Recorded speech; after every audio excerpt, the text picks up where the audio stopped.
What's cooking, everybody? That guy's gonna get mad if I don't do it. What's cooking, everybody? I'm Dave Altizer from Kinotika, and today we're talking about the Fujifilm X-H1. Before we get started, make sure to hit that subscribe button and that notification bell so that you can see all the videos that we're posting on a weekly basis, 2 a week. Fujifilm released the X-T2 last year, and it really was an amazing camera. It had 4K video, amazing still performance, but it really lacked one thing in particular that everybody wanted: internal body image stabilization. Fuji was quoted at saying that they will never be able to put IBIS in any of their cameras. Well, the engineers have somehow figured it out, and they've put IBIS inside this camera here. And it makes the lens lineup that already exists in the Fuji system look way more attractive now. Fuji has always had amazing optics, but a lot of the best lenses don't have image stabilization. Lenses like the amazing 23mm f1.4 or the 56mm f1.2, or even those really small weather-resistant primes that Fuji makes, none of them have IS. For photographers, that's not as much of an issue because you can crank your shutter speed up and still get sharp images. But when you're shooting video, you really do want to have IS, especially if you're not using a gimbal. One of the first things you'll notice about this camera is that it's got this big chunky grip. We love the word chunky these days. All the mirrorless cameras that we're seeing on the high-end spectrum are getting chunky. The Sony system with their new body style is chunkier. Panasonic has made their camera chunkier, the Olympus EM1 Mark II is chunkier, and now we're getting the same with this, the Fuji X-H1, a chunky, great grip. This camera also has a completely new body design. It's all magnesium alloy, which means it's twice as strong as the X-T2 and the X Pro 2. On this camera, we get the same locking dial system that we get on the X-T2, and that's great. However, we do lose the exposure compensation dial on the side here, but we gain this great little top LCD panel, which I'm a big fan of. This is using the same type of technology in a Kindle, like I think they call it e-ink display. So it uses a very low power draw, and I noticed that even when the camera is turned off, it tells you exactly how much battery life is in the camera. It tells you how many shots and how many frames of video you have left, even when the camera's turned off. So that's a pretty cool feature to have. We have the same flippy screen as the X-T2, the one that flips out, and then you get this kind of interesting little portrait mode type of thing so that you can take pictures like this. I don't know why camera manufacturers don't add the selfie screen. I understand that they like this little system here, and Sony likes it as well, but I don't know, it just seems more of a no-brainer to me to add a flip out fully articulating screen, because you would totally tap into the vlogger and videographer market, and that could potentially be at least 10 to 20% more sales for the camera. So I don't understand why more people don't add a fully articulating screen. I really wish that people would. We get a fully touch sensitive screen on here. It's really nice. I can go through the menus, I can swipe between images, I can access the Q icon and change my settings. You can also pull focus by just touching the screen. It's not as good as Canon in my opinion. I do think Canon has the best touch interface for the touch panels. They've really dialed that in and it's gotten really good. Sony has the worst.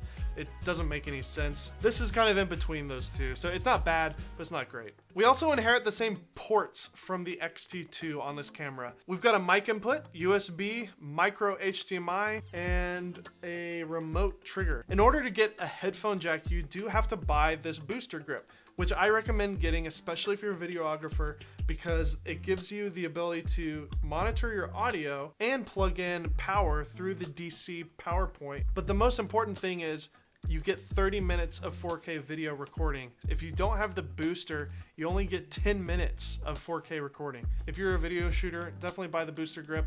It's not super heavy, it adds a lot of extra power, and it feels pretty good in the hands. This camera has 2 card slots, which is always good. They are both UHS 2 speed as well, so that means no matter which card slot you're on, you get full speed ahead. The Sony cameras don't do that. Really frustrating. You have to kind of keep track of like, okay, which card slot is the faster one again? Oh yeah, you got to switch back and forth. Big pain in the butt. Really good to see that both of them are UHS 2. The shutter on this camera is also really quiet. Listen to this. That's in the normal mode. When you go into the more silent shutter mode, it's even quieter, but it uses a mechanical shutter. And obviously you can shoot in electronic shutter mode, which is completely silent, but you do run the risk of getting some jello effect. Fuji is known for having a rather decent iPhone and Android app, and this camera takes it a step further by adding Bluetooth capabilities. I set up my phone with this camera and it was so much faster than it normally is to sync a camera with the app because Bluetooth kicked in and it just synced it perfectly. It ended up working well. There is a bit of a lag in the video stream when you're going over Wi-Fi, but it's great to have a camera with Bluetooth and Wi-Fi so that you can take photos and those photos instantly transfer to your phone even when they're in your pocket. Good app, good integration, way to go. Now, if you're picking up a Fuji camera for the first time, coming from a standard DSLR from Canon or Nikon, you're probably going to be a little confused with these dials here. They are like old-fashioned dials that you would see on a film camera. I happen to have an old Leica here from 1964, and as you can see on top of the camera, I've got shutter dials.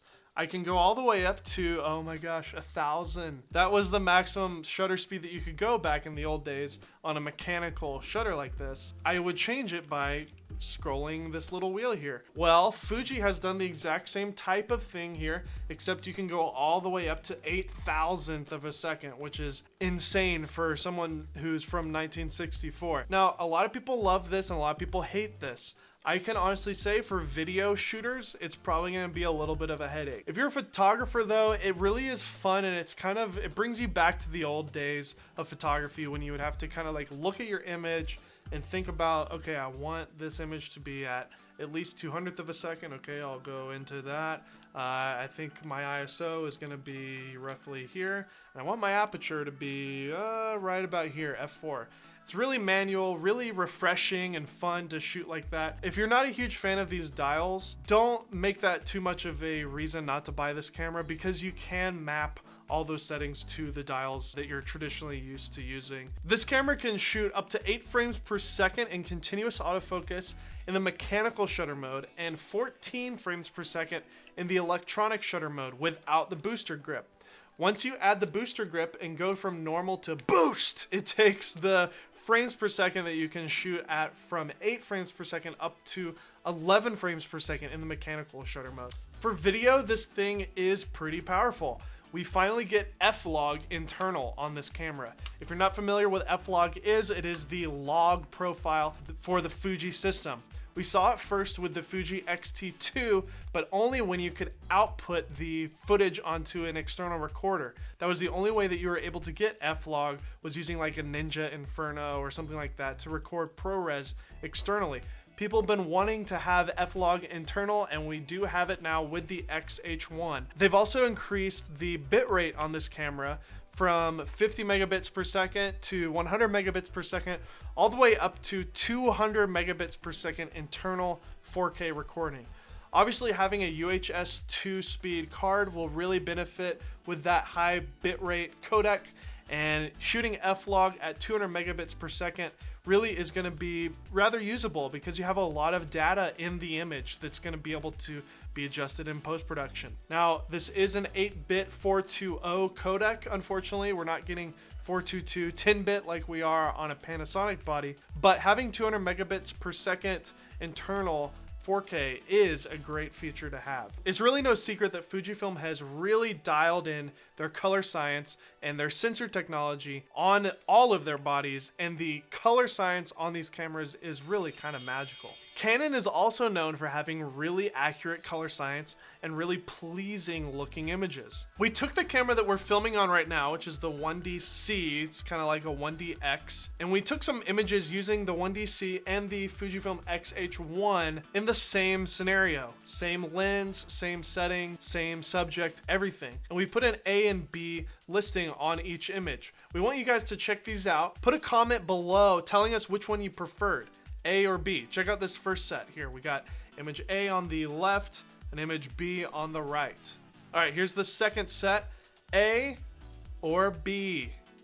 Make sure to type away and let us know which one you prefer. And lastly, this last set of images, number 3, A or B, which one do you like? We're gonna post a comment after this video has been released telling you which camera was which. Let's see if you guys were accurate in figuring out which one was which. Who knows, you might prefer Fuji over Canon, Canon over Fuji, or neither. I don't know, maybe you like Sony. In conclusion, the Fuji X-H1 is honestly a really great upgrade for someone who's using an X-T1 or an X-T2. And if you're completely outside of the Fuji system, or even completely outside of the mirrorless system, and you're still using a DSLR from Canon or Nikon, this camera really is one of the first stills mirrorless cameras that I can see fitting in really nicely to someone who is a stills photographer. Remember to leave a comment below and let us know which cameras you preferred, A or B, and we'll let you know which one was which. Also, give us a thumbs up if you really liked this review. Once again, I'm Dave Altizer, this is Kinotika, see you next time.